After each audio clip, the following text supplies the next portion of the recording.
میری 2 بہنیں شادی شدہ ہیں، اس کے گھر نہیں ہیں، میں حج پہ آنا چاہتا ہوں، میں حج کے پیسوں ان کی زمین خرید سکتا ہوں یا حج کروں؟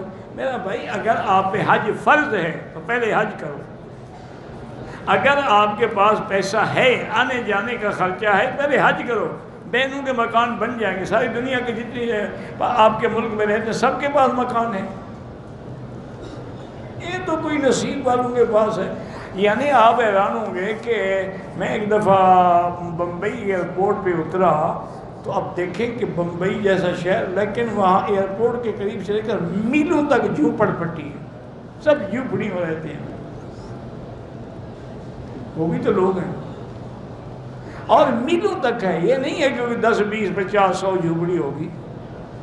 اور کتنے لوگ ہیں جو فٹ پاتھ پہ زندگی گزارتے ہیں، وہیں ان کے بچے پیدا ہوتے ہیں، وہیں جوان ہو کے مر جاتے ہیں، میں نے آنکھوں سے دیکھا ہے۔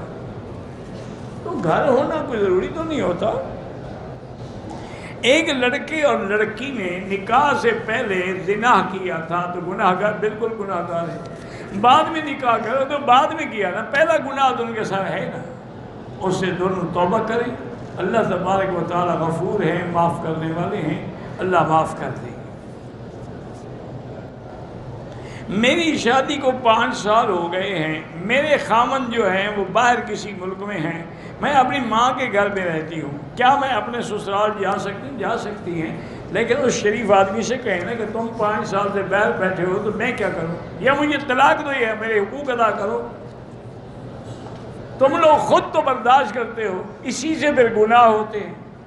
اور ہر گھر کے اندر جب موبائل آ گیا ہے، ماشاءاللہ یہ شیطان کا بھی استاد ہے، اس کے اندر ہر وہ بلا ہے جو بندے کو برباد کر دیتی ہے۔ اگر اس کو استعمال سے دیکھیں نا، کسی بزرگ نے کہا کہ آگ ہے، کھانے پکانے کے کام بھی آتی ہے، بندے کو جلانے کے کام بھی آتی ہے۔ اس سے اگر آپ قرآن سیکھیں، دین سیکھیں، علماء کے درس سنیں تو آپ کی ہدایت ملے گی، ورنہ پھر وہی اپنا سیکسی فلمیں دیکھا کریں، انشاءاللہ جلدی برباد ہو جائیں گے۔ قرض لیا تھا، زیادہ میں نے ادا کر دیا، کچھ باقی، استغفار زیادہ پڑھو۔ استغفر اللہ الذی لا الہ الا هو الحی القیوم واتوب الیہ، 1000 دفعہ اگر روز پڑھتے رہو، انشاءاللہ 1 مہینے میں اگر کروڑوں کا بھی قرضہ ہوگا تو اڑ جائے گا۔ کہتے جی آپ کہاں پیدا ہوئے تھے؟ کیا کرو گے بھائی، ویسے میں مکے میں پیدا ہوا تھا۔ عجیب آدمی، یہ ذاتی معاملات ہیں۔ ایک اصولی بات یاد رکھو کہ ذاتی مسائل کے بارے میں خود مل کے پوچھ لو، اس کو لوگوں کے سامنے کیا ضرورت ہے؟ اب میں خامخواہ بزرگ بنوں گا نا کہ میں مکے میں پیدا ہوا، حالانکہ مکے میں تو ابو جہل بھی پیدا ہوا ہے۔ دعا کرو اللہ قبول کر لے اور اللہ ایمان پہ رکھے۔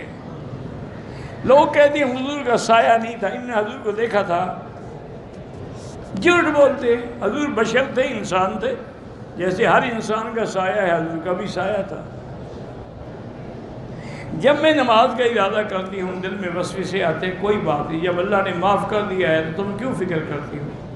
بار صورت ہر نماز کے بعد آخری جو 2 صورتیں ہیں نا، قل اعوذ بالفلق اور قل اعوذ بالناس، 3 دفعہ پڑھ کے سارے بدن پہ ہاتھ پھیر دیا کریں۔ جو لوگ باہر کھانے پینے کا سامان تقسیم کر رہے ہیں، اگر غریب ہو تو کھا لو، امیر ہو تو نہ کھایا کرو۔ میری شادی کو 3.5 سال ہو گئے، اولاد نہیں ہے، بہرحال علاج بھی جاری رکھیں اور اللہ سے دعا بھی کریں۔ سانپ اور بچھو نظر آتے ہیں، یہ تو خواب میں بری بات ہے، صدقہ خیرات کر دیا کریں۔ عصر کے بعد اگر طواف کریں، اس کی 2 رکعت مغرب کے بعد پڑھیں۔